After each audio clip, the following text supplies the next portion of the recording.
And here we go. So the next following video that you guys are going to see is from 2021. In fact, it was one of my first ever YouTube videos. It is going to be about winter running in layers, and we're here in Minnesota. I think the stuff in there was applicable then, and it applies now. So you will forgive me. I will put some timestamps in there that you can see that you can jump to the meat of the video. But it was before I understood editing and music and stuff like that, and I was trying to make this big cinematic masterpiece. And anyways, and so the audio, I've done my best to keep that real. So anyways, without further ado, check out one of my first ever YouTube videos, the thing that got me started on this, from my original channel, Jason Dad Adventures, which I'll link to that in the description if you want. But without further ado, enjoy this, and see you in the next one. A little bit of a throwback for you.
Welcome to another vlog, coming at you this time from outside where it is definitely snowing. We haven't had a lot of snow yet, but today we're definitely getting it, and I'm not even sure if you would call it snow.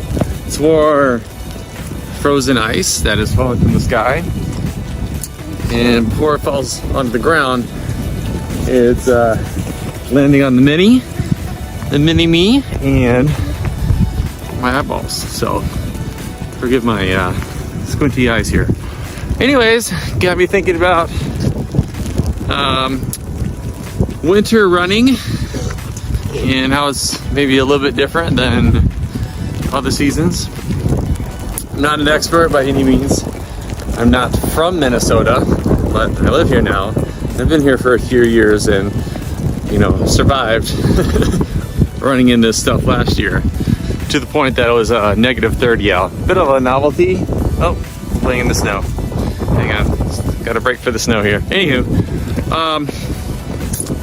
so I have a friend who will be training for her first half marathon, which that's amazing. And have some questions about what my process is. So I figure we can take this stuff back to the house, lay out some of the things I use, just kind of talk about it. Again, not an expert. Not going to support any particular company. Just going to talk about what I do, what my thought process is, and that I'm still learning. And obviously this season is upon us here, so might as well just talk about it while we can. All right, see you at the house. All right, but the real thing that I wanted to talk to you guys about today was winter running here in Minnesota. Been here since 2016, have been running in kind of the colder climates since started back running in 2019. And a question came up the other day, as you saw me talking about on the sidewalk, of some of the things that I use in kind of my process. So we're gonna be fairly efficient down here in the basement. Don't have a whole lot of time. Gotta run and do gymnastics. There's coffee here. All right, I made a vlog about this last night, but I had to whisper so much that it just was not high quality for anybody. In fact, it was a little bit creepy. I gotta use my whispering tones. Put some light on there. I am not an expert. I'm not a running coach. I don't work for any particular company. I'm just a normal guy who enjoys running, and I just happen to live in a cold environment. So this vlog is just about discussing things that I've learned along my journey and things that I've used. And admittedly, I'm still learning every day. Not perfect. So starting with the top of the head, obviously it's gonna be cold out here. So when I say cold, I mean anything from into the 40 degree below category. And for me, it chunks from 40 to 20, 20 to 10, 10 to 0, and then obviously negative 0 after that. Really cold. Any kind of multifunctional headwear, neckwear, whatever you want to call it. So this is not a face mask. Not a face mask at all. With the beanie, things just kind of stay locked in place, and you have a little sliver here to kind of go about doing things. You can breathe fairly well through this. I tend to get a lot of conversating done out there when you're on your own at 4 in the morning, if you know what I'm saying.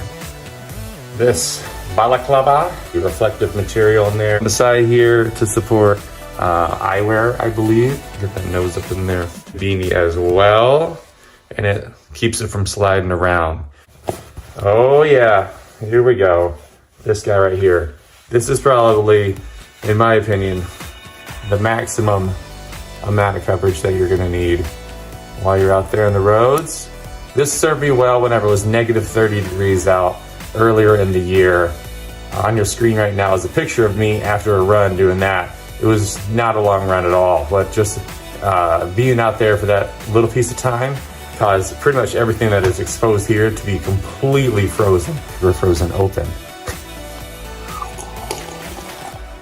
So for the hands, layering works as well. So here on the screen, I have some of my thinner gloves that I'll use anytime it's, kind of that upper range of cold, just a little nippy out. These actually will probably come off and be stored in a belt or a pocket somewhere. I should say the liner can actually be used with a thicker glove. Just have a little pocket for the hand warmer here. In the really frigid temperatures, I have found that this allows a lot of that cold air in there. So this year I might want to go with more of like a mitten when out there, because the inner liner here got very cold, and to the point of having a couple fingers that were kind of numb. And rewarming of a cold finger is not fun. It is not fun at all. In fact, it hurts quite a bit. I picked these up this year. I haven't used them yet. Material found in the balaclava. All right, moving on. For layers, shirts and jackets. For a lighter day, I will typically reach for something kind of on the thinner side here.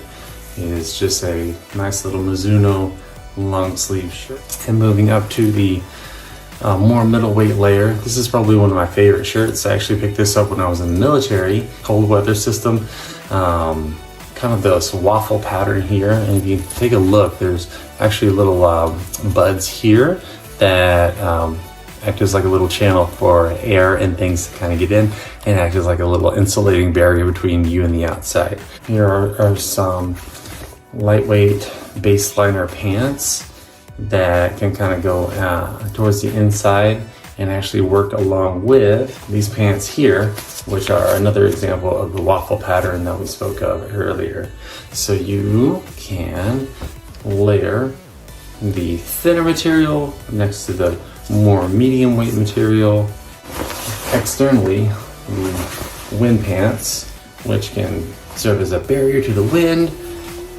Middle layer, inner layer, going to be enough to protect you from those elements. Now, we're not expecting to break any land speed records when you're wearing all this stuff. It's really just about getting that blood pumping, breathing that cold air.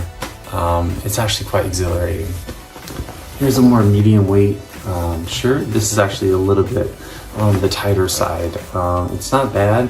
I would consider tight or tighter or body fitting or whatever you want to call it during windy, icy, any sort of moisture out there, since it doesn't really allow that wind to catch up into your shirt and everything. And this actually has a bit of a kind of a fleece liner, which is super nice against the skin. And this can be doubled with the middle weight layer. As this is a storm down vest, which I would wear on some of the colder days, in addition to the regular down jacket. This is probably one of my favorite down jackets. This is pretty much what I constantly use, anything from 30 degrees on down. It's Eddie Bauer, First Descent, 800 fill, storm down. You know I wasn't gonna stop the video without talking about these things here. Oh my goodness. Shout out to my in-laws for picking these up for me. Yak Track runs. So critical and crucial over the past year. They're showing some wear and tear. It saved me from falling on my butt out there. Serious ice, both seen and unseen. That goes just along the forefoot here.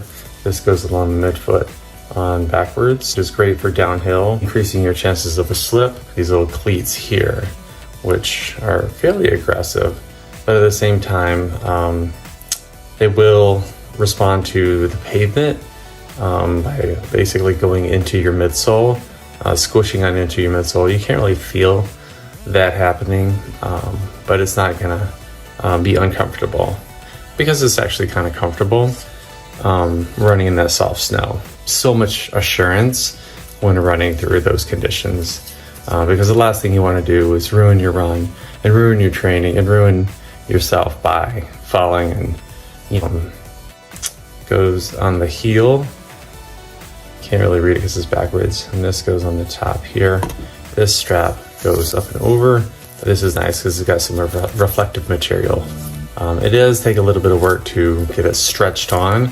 I generally around this time will just dedicate a pair. We put these on and just use them on a regular basis and not take them off until the winter is over with. All right, well, that's our video for now. That is just a couple of little pieces of information, some insight and to my experience. Again, I am not an expert. I'm just one who likes to run, or likes to get out there, likes to experience things. With that, still learning, still have a lot to learn.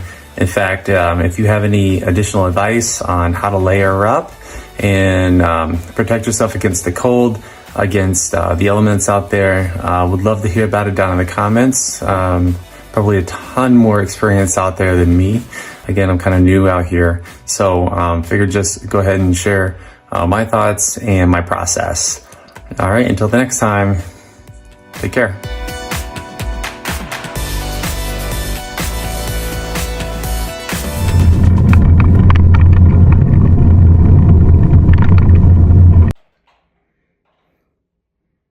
Thanks for watching.